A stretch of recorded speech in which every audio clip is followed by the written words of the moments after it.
Hello viewers, আসসালামু আলাইকুম। আশা করি আপনারা সবাই অনেক ভালো আছেন। তো বৃহস্পতিবারের মতনই কিন্তু আবারও চলে আসলাম নতুন আরো একটি ভিডিও নিয়ে। তো আপনারা অনেকেই কমেন্ট করতেছেন যে মালয়েশিয়ার কলিং ভিসা আসলে কবে নাগাদ খুলবে বা কি কারণে আসলে খুলছে না, এত লেট হচ্ছে কারণ কি? বৈদেশিক ও কর্মসংস্থান মন্ত্রণালয়ের প্রতিমন্ত্রী ভিপি নূর আজকে কিন্তু একটা সংবাদ মাধ্যমে কিন্তু সংবাদ সম্মেলন করেছে যে আসলে কি সমস্যার জন্য আসলে খুলতে লেট হচ্ছে। তো এই বিষয় নিয়ে বিস্তারিত আপনাদের সাথে কথা বলার আগে আপনারা আগে সেই ভিডিওটা দেখে আসুন। দেখে আসার পরে আপনাদের সাথে বিস্তারিত কথা বলতেছি। ধরে যেই অভিযোগটি আসছে যে অভিবাসন ব্যয় খুবই উচ্চ এবং এটা স্বাভাবিকভাবে এটা পৃথিবীর অন্যান্য দেশে এরকম হয় না। 5 লাখ, 7 লাখ, 8 লাখ, 10 লাখ টাকা করে। তো এই অভিবাসন ব্যয়টাকে কমিয়ে একটা সহনীয় পর্যায়ে নিয়ে আসা, এটি আমাদের একটা প্রধান কনসেপ্ট যে এই বন্ধ শ্রম বাজারকে কিভাবে ওপেন করা যায়। মালয়েশিয়ার বিষয়টা সবাই জানে, দীর্ঘদিন ধরে একটা আলোচিত বিষয়।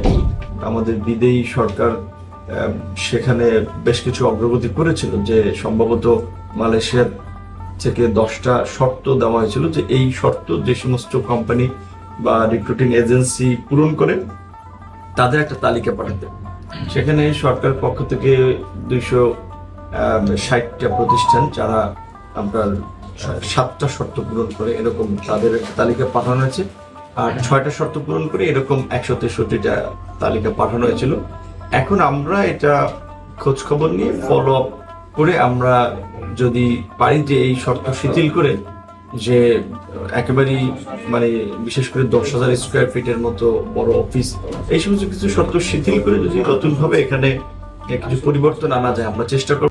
এই 5ই আগস্টের পর থেকে এখন পর্যন্ত কিন্তু মালয়েশিয়াতে কোনো ধরনের যত ধরনের কথাবার্তা হয়েছে, চিঠি চালাচালি হয়েছে, কিন্তু কোনো রকম কোনো রেজাল্ট বের হয়নি। রেজাল্ট বের না হওয়ার কারণে আমরা যারা রিক্রুটিং লাইসেন্সের যে 3,000 মেম্বার আছি এরা কিন্তু ক্ষতিগ্রস্ত, কারণ আমাদের কোনো প্রোডাক্ট নাই। আপনি সৌদি আরবের সাথে পরে আপনার মালয়েশিয়া ধরা যায়, কিন্তু দুবাই, ওমান, তারপর আপনার বাহরাইন, এগুলো অনেক দেশ বন্ধ হয়ে আছে। কুয়েত ভিসা দিচ্ছে না।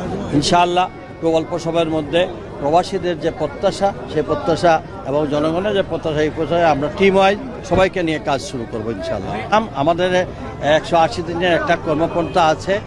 180 দিন পরে ইনশাআল্লাহ আপনাদের সামনে আজ সবকিছু তো। আর দ্বিতীয়ত বিষয় হচ্ছে যে মালয়েশিয়াতে কিন্তু আসার জন্য যে বাইরের সদস্যরা যারা আছে বা যেসব এজেন্সি গুলো আছে তাদেরকে যেই শর্তগুলা মালয়েশিয়া থেকে দেওয়া হয়েছে, এই শর্তগুলা কিন্তু খুব দ্রুতই কিন্তু কার্যক্রম কিন্তু চলতেছে তাদের।